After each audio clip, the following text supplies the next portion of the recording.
Good evening and welcome to another G13 Airsoft review. Today we'll be reviewing the Systema PTW. This particular one is the Max 2 CQBR. When I bought it, it wasn't originally a CQBR, but we'll get onto that in just a minute. I've had it for about 5 years and a couple of months. In that time I've spent quite a bit of money on it, had a lot of work done, but I'm thoroughly very happy with it. I got it from my good friend Tackleberry over at Centurion Airsoft, and he's given it his personal touch, as he does with all the Systema PTWs that he ships. If you want one of them, give him a call or PM him on Facebook. Off the shelf, the gun cost me about £1,200, which is massively on the pricey side. Not worth the money, but it is the best airsoft gun I've ever had the pleasure to fire, and we'll get all onto that in just a minute. Since I've had it, the changes I've made to it, cosmetically, no, internally I've changed very little indeed. The only difference is I've had the hop-up rubber tweaked and I've had the motor rewound, but you do that with every single PTW. It doesn't work otherwise. Cosmetically, if we start on the changes I've made, most notably railed front end. I've got some furniture on there, as you can see, but the addition of the wrist front grip is aftermarket. Believe it or not, that's actually a G&P. It does fit perfectly on the Systema. When you buy it, it comes with a set of plastic grips, which look like that. I've spray painted these desert tan colour, but they're pretty decent plastic. More comfortable and less sharp edges than the real one. Nothing wrong with them, just I preferred the ability to bolt stuff on. Other than that, I've got quick detach silencer, which if you're using lower FPS cylinders, which I'll explain later, really reduces the report of the sound, and it makes it very difficult to tell where the shot's coming from. And with the Systema, you don't get high cap mags, so getting away with not giving your position away is very helpful. Now you're looking at it and you're probably thinking, where does the battery go? Well, it's not in the front grip, it's actually in the buffer tube. And if I remove the stock, this is not the standard stock that comes with the rifle. This is an ICS stock. It fits the buffer tube perfectly. The buffer tube is a real steel commercial spec buffer tube. It's a little bit fatter than a mil spec. But take the stock off, and if I spin the gun round, you can see that Tackleberry has milled out the side of the buffer tube, and that is for the battery connector to sit in. So the battery slides down there, connects, and that then sits flush. If I turn it that way, you can see it's just about enough space to fit the stock on. The stock doesn't collapse completely because the battery sticks out the end, but nobody ever uses it completely collapsed, so it looks good and feels good to me. And the stock just slides back on there. Pull the stock handle out and it's on. Slides up and down beautifully. You might notice my little watch mod. That's so I can tell what time it is when we're playing games without looking at my wrist. Right,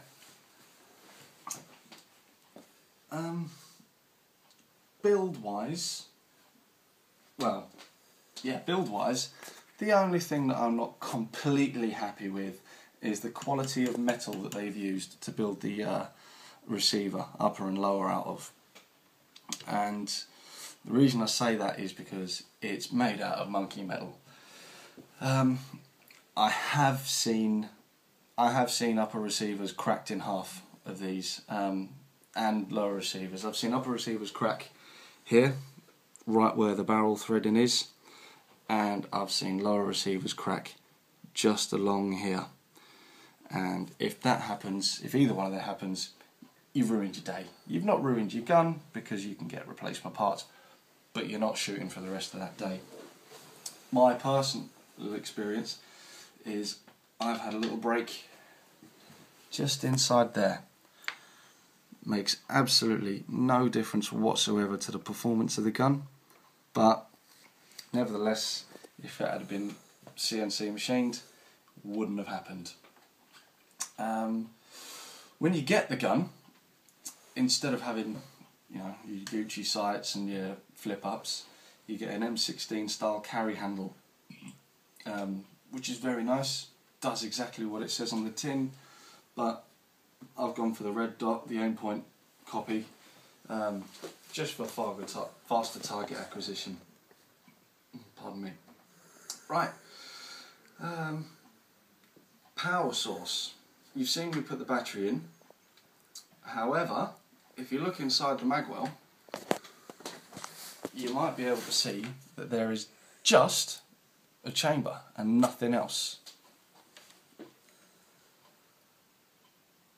Okay, that's because I haven't yet installed the cylinder. The cylinder is what determines the power and the muzzle velocity.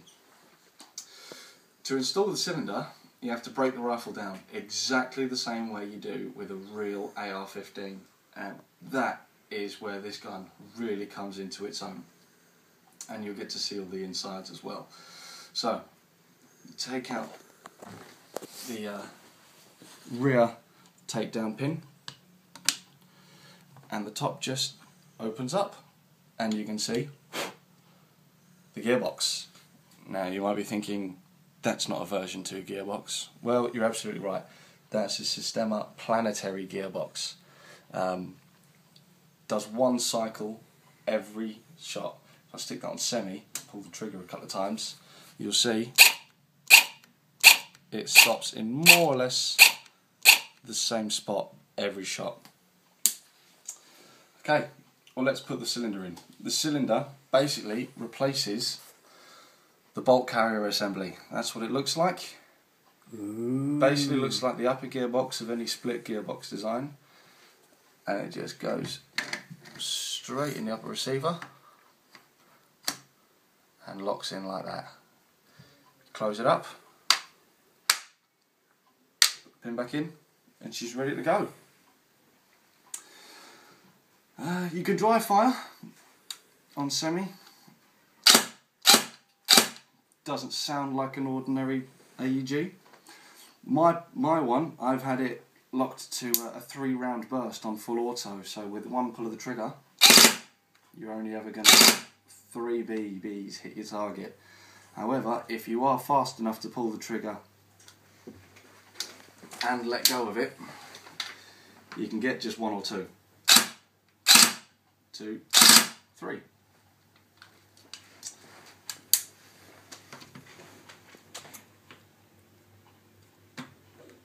The black cylinder is M90, which is perfect for indoor skirmishing. Works out to about 300 FPS with a 0.2 gram BB.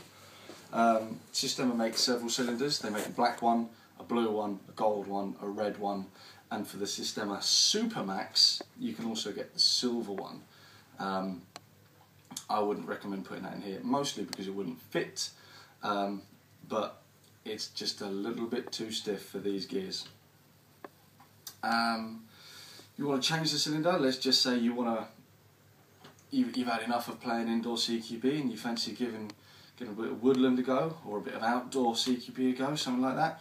Again, just remove the rear takedown pin.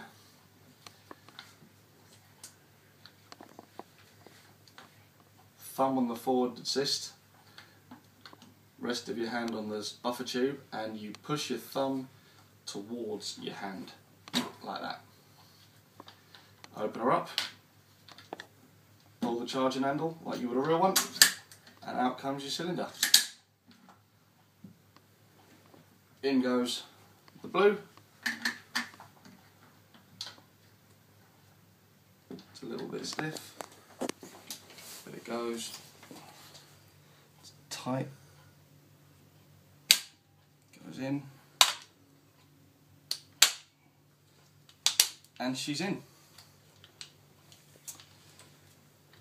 You'll notice the rate of fire is a little bit slower, only a little bit, mostly because of the 11.1 volt battery. You can go all the way up to 12, I'm told, with these, but I wouldn't want to try any higher because you'll fry the electrics probably. The blue cylinder is M110, which works out to about 350 FPS with 0.2 gram BB. They also make a gold, which I believe is M120, and a red, which is about M150. That kicks out about 500 FPS. It's not nice to get shot with that. Also, the things I've done to it, I decided that after about 5 years, I wanted to upgrade from the standard heavy AR-15 magazine. These magazines hold about 120 rounds, and they have a little thing at the back which stops you from dry firing, which I'll show you in a minute. They're very heavy. You carry around 6 or 7 of these with you for the day and you'll know about it. So I decided to upgrade to the Magpul PMag. This particular one is made by Magpul PTS. It says PMag 30 on it. It holds about 120 rounds, the same way the real one does. Real Systema Mag. Again, with the dry fire, empty bolt, hold, open nub. However, when I first got this, I found that in order for them to feed properly, I had to push them forwards in the magazine well. This was because my magazine catch, where I'd been using these metal magazines, I don't know if you can see that wear there and there, I'd worn my magazine catch down a little bit.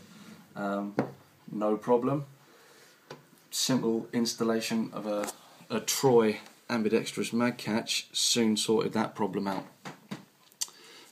So magazine in, nice and tight, out it comes. And you can do that just as easy on the other side as well. If you ever want to change anything on the inside, like the barrel or anything, again, dead easy, can be done. Take out the rear pin, open her up, same way I showed you. Pull the charging handle, pull the cylinder,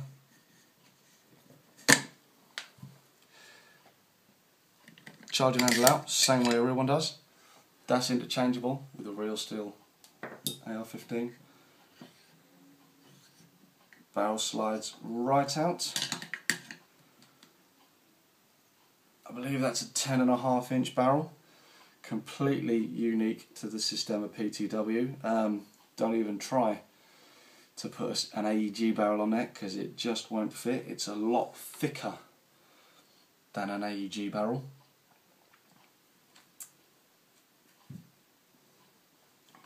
And you'll be able to see all the way through. There. Right, so you've had enough of CQB, you fancy giving a bit of designated marksmanship a go. Well, you just take out the front takedown pin and the two ends separate just like a real one, and you get your DMR, and voila, designated marksman rifle. It's that quick. So yes, I've spent altogether probably about £2,000 on the gun, but one gun does me for everything. I haven't got to carry around 3 or 4 different weapons for playing at 3 or 4 different times of places. How does she shoot? Well, compared to other M4s,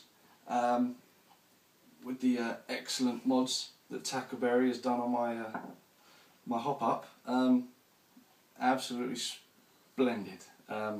Don't have a bad word to say about it.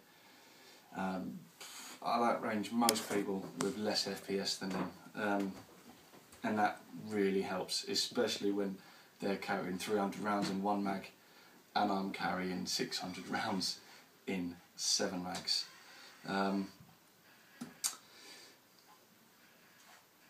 Accuracy is awesome. Use good quality BBs and you won't have another problem.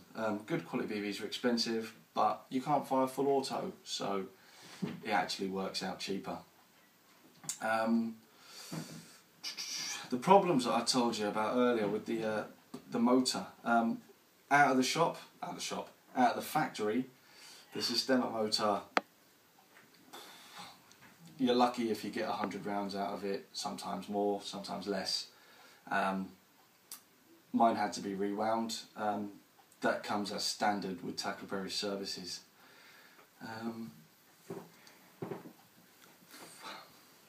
I've had mine about 5 years now. My motor is just starting to die.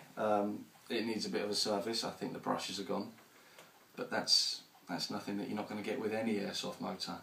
If you've got any questions, post them up on YouTube and I'll do a follow-up review.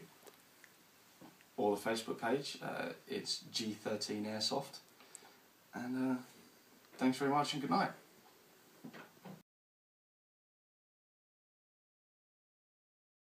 Good evening and welcome to another...